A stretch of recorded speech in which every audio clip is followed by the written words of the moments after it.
केंद्र सरकार ने जो जीएसटी की दरें घटाई है वो कल से लागू होने जा रही है। प्रधानमंत्री नरेंद्र मोदी ने अपने संबोधन में कहा कि 99% चीज़ें 5% टैक्स के अंतर्गत आने वाली हैं और जीएसटी बचत उत्सव के तौर पर इसे पूरा देश में मनाया जाएगा। हमारे साथ बातचीत के लिए कांग्रेस के वरिष्ठ नेता और सांसद मनोज कुमार जी हैं। सर, प्रधानमंत्री का संबोधन आप सुन रहे थे। उन्होंने जीएसटी में जो रिफॉर्म किया है उसकी जिक्र किया, कहा कि हर वर्ग के लिए ये फ़ायदा देने वाला है, एक उत्सव के तौर पर इसे मनाया जाएगा। और जब आप क्या कहेंगे, जब आप 1 जुलाई 2017 को ये सब लादे थे पब्लिक के ऊपर में, मतलब आज आपको 7 से 8 साल के बाद आप जगे हुए हैं। हम लोग तो जानते थे कि एक कुंभकर्ण थे, वो 6 महीना में जगते थे और 6 महीना सोते थे। तो आप 7 साल 8 साल के बाद जगे हैं। 8 साल 7 साल इस भारत की जनता को जो आपने लूटा है, ये जनता कभी माफ करेगा आपको?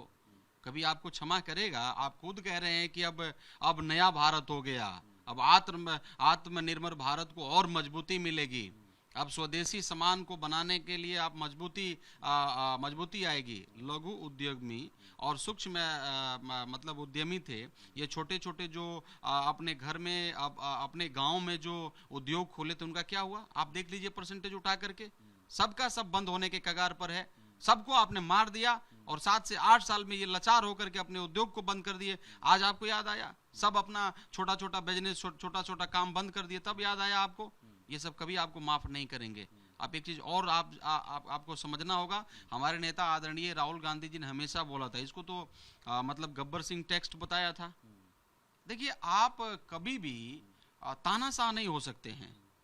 बिहार का चुनाव आया, अब बिहार के चुनाव में इनको बड़ा सा खामियाजा भुगतना लग रहा है कि भुगतना पड़ जाएगा जीएसटी को लेकर के। तो अभी तो जीएसटी खत्म की है ना, अभी भी देखिए बिहार का मखाना पर अभी भी आपने टैक्स रखा हुआ है, और आप अपने गुजरात के उस खाकड़ा को मतलब वो क्या कर दिया, आप खत्म कर दिए, जीरो कर दिया। और हमारा बिहार का मखाना जो पूरा दुनिया में फेमस है, उसके ऊपर में अभी भी 5% वो टैक्स रखे हैं। क्यों रखे हैं? हम बिहारी होने के नाते मेरा सवाल है। और आप कह रहे हैं कि अब आत्मनिर्भर हम भारत बनाने की तरफ मजबूती से बढ़ रहे हैं। आपने बहुत सारा 99% चीज़ों का आपने जिक्र किया कि अब कल से आज़ादी मिल जाएगी। जब आप मतलब 1 जुलाई 2017 में जब आप लागू किए तो वो भी बड़ा बड़ा पेपर में छापा था कि अब भारत देश को आज़ादी मिल गई है, आज एक नया आज़ादी मिला। क्या क्या कौन कौन पेपर वाला सब छापे? आज भी वही बात आप कह रहे हैं। तो आप लागू करते हैं तो भी आज़ादी, और जब हटाते हैं तो भी आज़ादी। तो ये तो आपका मतलब कारनामा गजब का है। एक मिनट सुन लीजिए। ट्रम्प साहब 1 लाख वो वीजा पर लगाए, उसके ऊपर तो आप कुछ बोले नहीं। हम तो देश तो सुनना चाह रहा था आज की वो 1 लाख वीजा, $1 लाख जो ट्रम्प साहब ने लगाया है, उसके ऊपर में आज देश सुनना चाह रहा था कि आप उसके ऊपर में क्या कह रहे हैं। ये टैरिफ जो आया है उसके ऊपर में आज देश, पूरा भारत आशा लगा करके बैठा हुआ था कि आप उसके ऊपर में क्या कह रहे हैं। टैरिफ जो लगाए हैं ट्रम्प साहब ने, उसके ऊपर में आप क्या बोलेंगे? इसके इन सारे चीजों के ऊपर तो बोले नहीं, आप कट के भाग गए। ऐसे थोड़ी नहीं काम चलेगा। आपने 8 साल में, 7 से 8 साल में भारत के जनता को, दलित को, बैकवर्ड को, अति पिछड़ा को, जो मध्यम वर्ग के लोग हैं, जो गरीब हैं, उनको आपने मार डाला है। ये आपको कभी माफ नहीं करेंगे, कभी भी माफ नहीं करेंगे। आप लिख लीजिए। सर, जिस टैरिफ की आप बात करें, अमेरिका ने टैरिफ बढ़ाया, आप कह रहे हैं उसी से राहत देने के लिए तो इस तरीके से जीएसटी में रिफॉर्म किया है। अब जब चीज़ें सस्ती होंगी तो लोगों को फायदा ही होगा। अगर आप टैरिफ बढ़ाने की बात करें तो अमेरिका को तो एक तरीके से बड़ा जवाब दे दिया है केंद्र सरकार ने। तो मतलब आप इसको सपोर्ट कर रहे हैं ना कि उधर से टैरिफ बढ़ाया इसलिए हमने जीएसटी को खत्म किया, मतलब इस बातों को एक्सेप्ट कर रहे हैं? आपके माध्यम से मैं सुन रहा हूँ, ये आप कह रहे हैं, तो इस बातों को एक्सेप्ट कर रहे हैं ना? ये बीजेपी कह रही है। नहीं, बीजेपी, मैं नहीं कह रहा हूं कि आप कह रहे हैं, ये बीजेपी कौन कह रहे हैं? तो मतलब आप तो एक्सेप्ट कर लिए कि टैरिफ जो है वो खतरनाक है, इसलिए देश को थोड़ा सा रिलीफ देने के लिए ये जीएसटी को माफ किया गया है। ये बीजेपी वाले एक्सेप्ट कर लिए ना? मैं यही कह रहा हूं कि अभी घुट घुट करके, एक एक करके वो ट्रम्प जो आप ट्रम्प का जयकारा लगा रहे थे, ट्रम्प का बहुत अच्छा मित्र, अभी तो कुछ दिन पहले वो ट्वीट करके बोला कि आदरणीय नरेंद्र मोदी जी हमारे प्रधानमंत्री जी महान प्रधानमंत्री हैं, और ग्रेट मिनिस्टर बताया उन्होंने, प्राइम मिनिस्टर बताया। और दूसरा शब्द में क्या लिखा कि जो आप कर रहे हैं वो गलत कर रहे हैं। अभी 1 लाख का वो वीजा का वो लगाया। एक एक करके वो आपको, मैं एक बार और कहना चाहता हूँ, ये भारत देश को हम लोग चलाएंगे। भारत देश के लोग को, भारत का देश मतलब यहाँ के लोग चलाएंगे, ट्रंप नहीं चलाएंगे। ट्रंप चाहते क्या हैं? भारत पर ये क्या क्या ये कर रहे हैं, और उसके ऊपर में आदरणीय प्रधानमंत्री जी कुछ नहीं बोल रहे हैं। विदेश का जो मंत्रालय है, विदेश मंत्री है, कुछ नहीं बोल रहे हैं। क्यों चुप हैं? आज तो हजारों लाखों लोग जो नया रजिस्ट्रेशन करना चाह रहे थे, अब $1 लाख कहां से लाएंगे, वो सुनना चाह रहे थे ना। टेरिफ को हटाइए, वो सुनना चाह रहे थे। तो इन सारे मुद्दों पर तो आपने बोला नहीं। अब आप पतली गली से कट करके निकल गए। जीएसटी, वो भी हमारा सवाल है कि आप मखाना पे भी खत्म करिए। हमारे किसान जो दिन रात रह करके पानी में मर करके मखाना निकालते हैं और पूरा दुनिया में फेमस इसको कर दिए हैं, उसको रिलीफ दीजिए। किसान आज खाद के लिए मर रहे हैं, दर दर बिहार में भटक रहे हैं, उसके लिए रिलीफ दीजिए। उसके लिए क्या होगा, किसानों के लिए आप क्या कर रहे हैं? मैं आपको बताना चाहता हूं, हमारे ही शहर में, हमारा कंस्टिट्यूएंसी में ग्रीनफील्ड हाईवे बन रहा है, जाके देख लीजिए। आज हमारे किसान भाई आंसू बहा रहे हैं।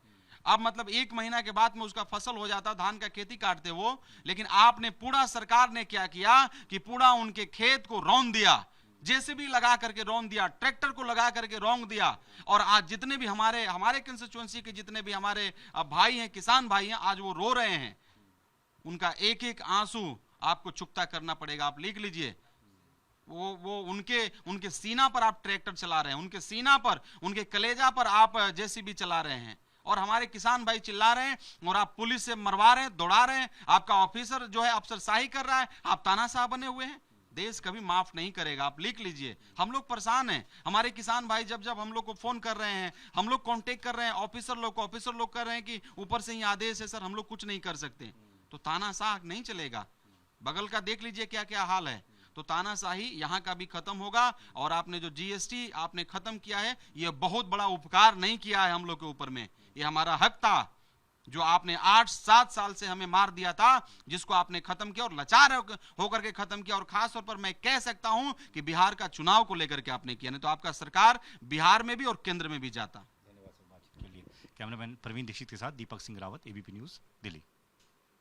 सर एक छोटा सा सर, एक छोटा सवाल ये है कि लोग एडवाइजरी जारी कर रहे हैं क्योंकि त्यौहार आ रहे हैं मीट की दुकानों को लेकर, तो सर आजकल नई एडवाइजरी जारी हो रही है मीट की दुकानों के, नवरात्र शुरू हो रहे हैं, कुछ हिंदू संगठन। देखिए, मेरा शुभकामना है उन सभी, कल से नवरात्र शुरू हो जाएगा, उन सभी नवरात्रियों को जो मतलब 9 दिन तक भूखे प्यासे दुर्गा जी का वो उपासना करेंगे, उन सभी को मेरे तरफ से बहुत बहुत शुभकामना, बधाई, कंजुलेशन में देता हूँ।